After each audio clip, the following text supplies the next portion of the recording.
The Good Fairy. "Oh dear, Christmas is coming in a fortnight and I have got to think up presents for everybody," said young Ellen Stewart as she leaned languidly back in her chair. "Dear me, it's so tedious. Everybody has got everything that can be thought of." "Oh no," said her confidential advisor, Miss Lester, in a soothing tone. "You have means of buying everything you can fancy, and when every shop and store is glittering with all manner of splendors, you cannot surely be at a loss. Well now, just listen. To begin with, there's Mama. What can I get for her? I have thought of ever so many things. She has 3 card cases, 4 gold thimbles, 2 or 3 gold chains, 2 writing desks of different patterns, and then as to rings, brooches, boxes, and all other things, I should think she might be sick of the sight of them." "I am sure I am," said she, languidly gazing on her white and jeweled fingers.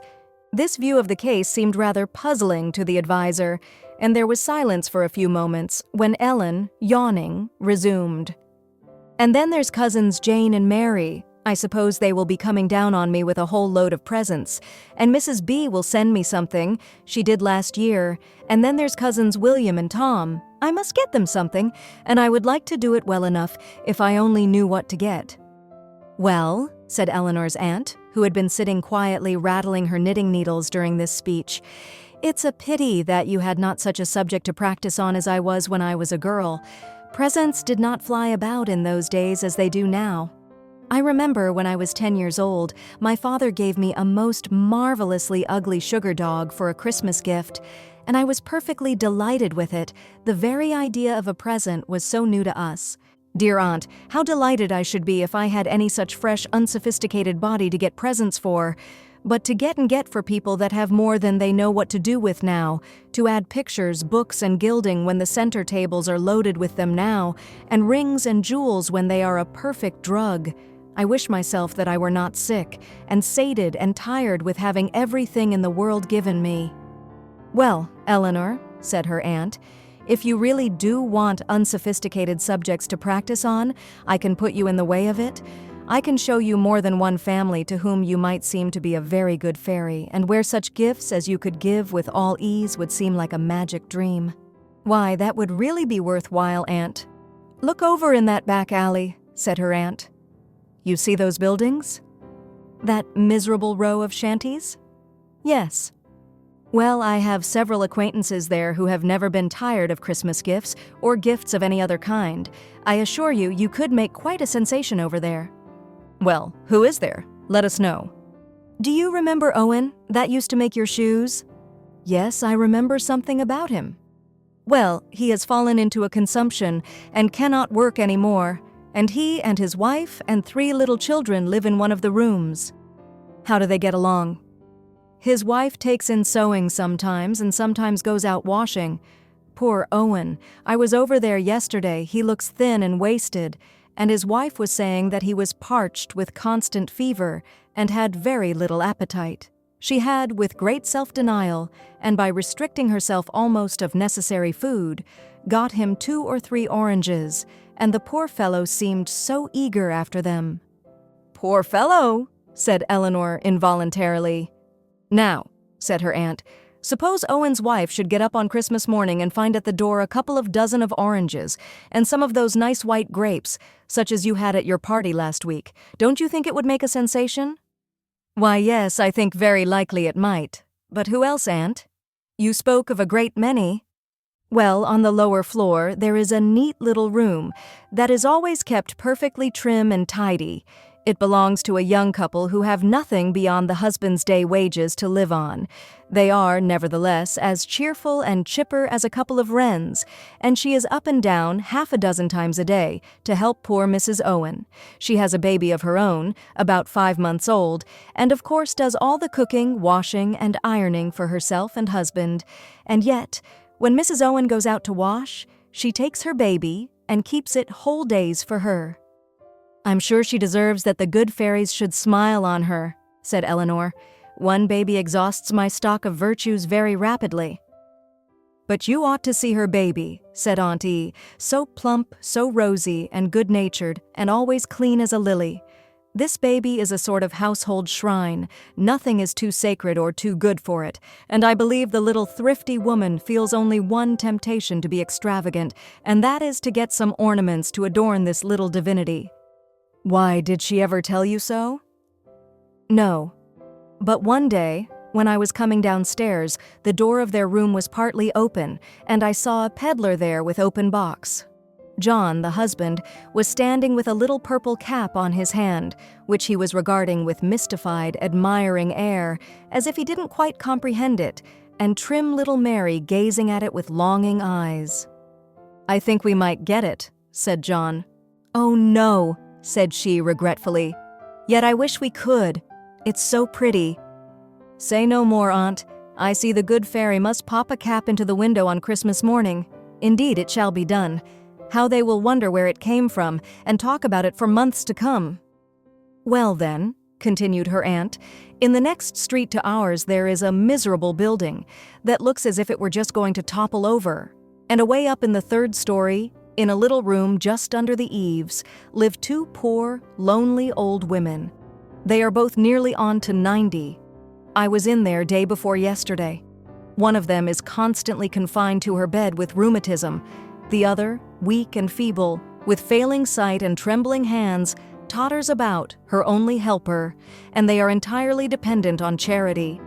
"Can't they do anything? Can't they knit?" said Eleanor. "You are young and strong, Eleanor, and have quick eyes and nimble fingers. How long would it take you to knit a pair of stockings?" "I?" said Eleanor. "What an idea! I never tried, but I think I could get a pair done in a week, perhaps. And if somebody gave you 25 cents for them, and out of this you had to get food and pay room rent and buy coal for your fire and oil for your lamp—" "Stop, Aunt, for pity's sake."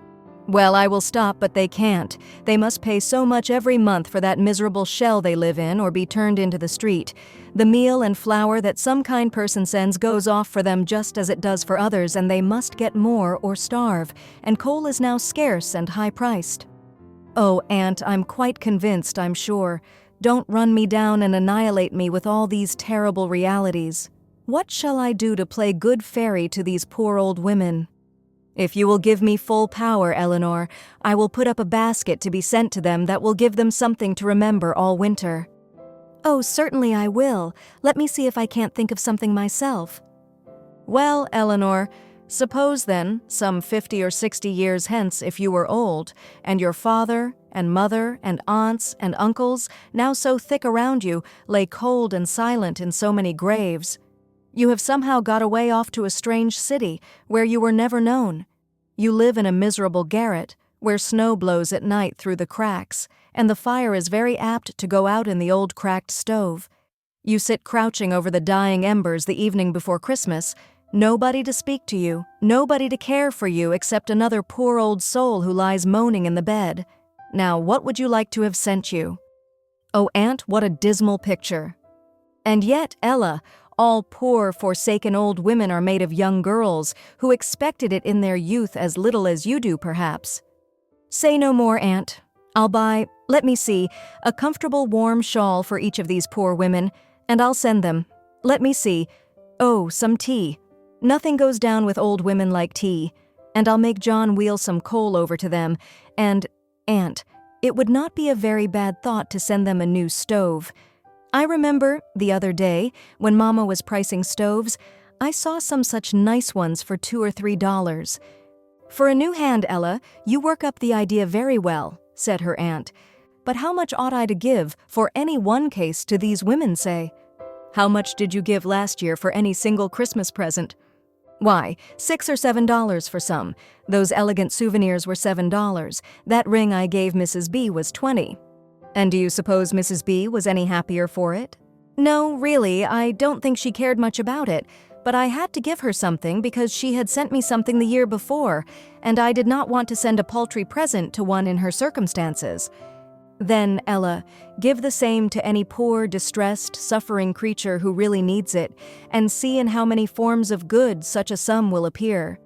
That one hard, cold, glittering ring that now cheers nobody and means nothing, that you give because you must, and she takes because she might, if broken up into smaller sums, send real warm and heartfelt gladness through many a cold and cheerless dwelling, through many an aching heart. You are getting to be an orator, Aunt, but don't you approve of Christmas presents among friends and equals? Yes, indeed, said her aunt, fondly stroking her head. I have had some Christmas presents that did me a world of good. A little bookmark, for instance, that a certain niece of mine worked for me, with wonderful secrecy 3 years ago, when she was not a young lady with a purse full of money. That bookmark was a true Christmas present, and my young couple across the way are plotting a profound surprise to each other on Christmas morning. John has contrived, by an hour of extra work every night, to lay by enough to get Mary a new calico dress, and she, poor soul, has bargained away the only thing in the jewelry line she ever possessed, to be laid out on a new hat for him.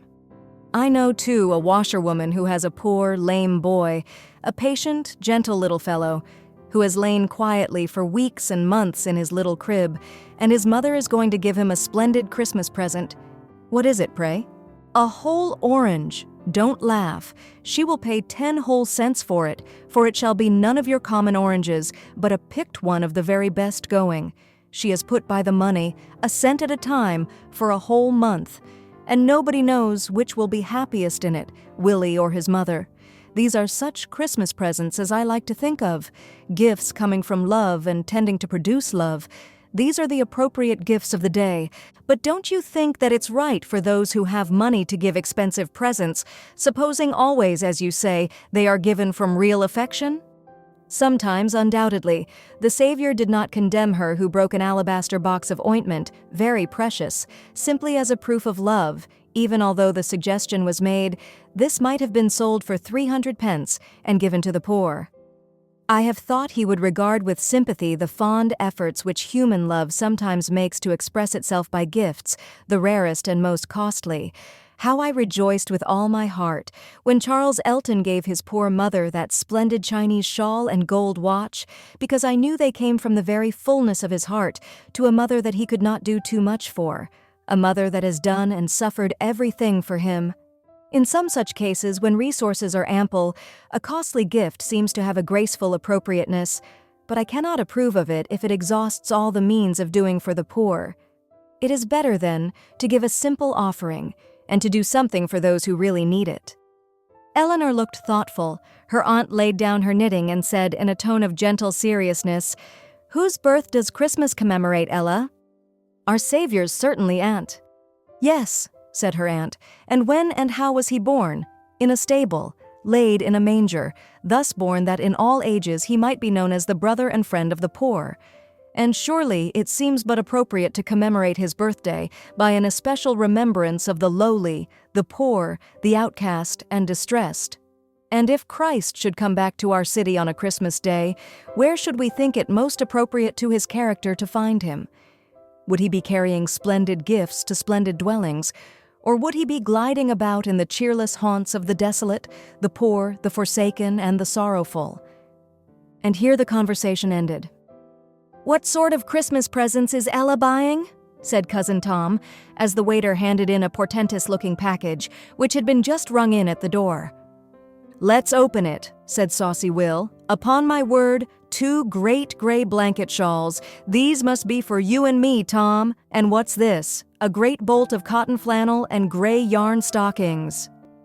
The doorbell rang again, and the waiter brought in another bulky parcel and deposited it on the marble-topped center table. "What's here?" said Will, cutting the cord. "Who? A perfect nest of packages. Oolong tea, oranges, grapes, white sugar. Bless me, Ella must be going to housekeeping." "Or going crazy," said Tom. "And on my word," said he, looking out of the window, "there's a drayman ringing at our door, with a stove, with a tea kettle set in the top of it."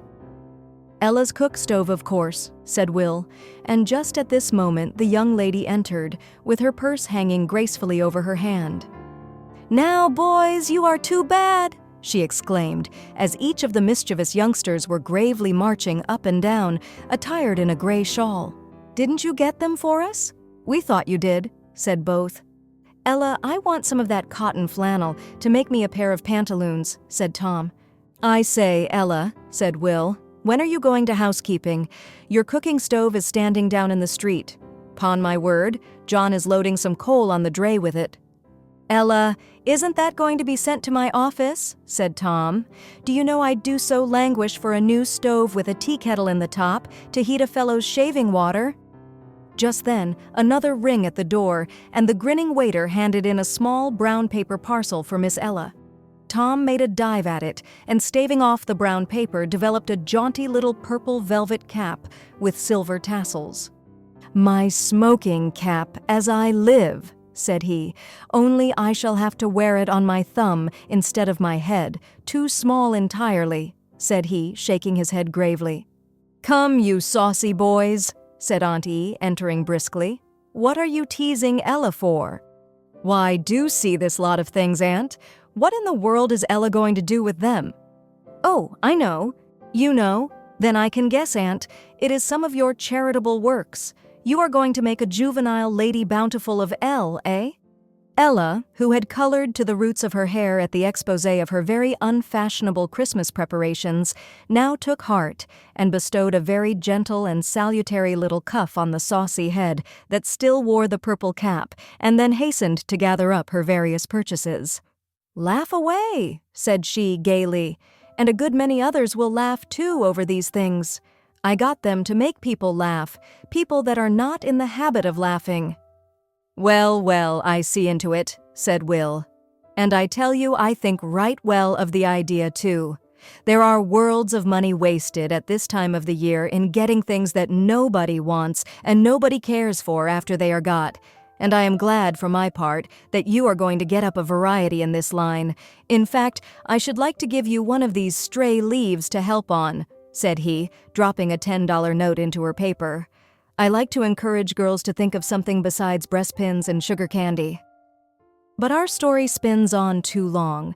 If anybody wants to see the results of Ella's first attempts at good fairyism, they can call at the doors of 2 or 3 old buildings on Christmas morning, and they shall hear all about it.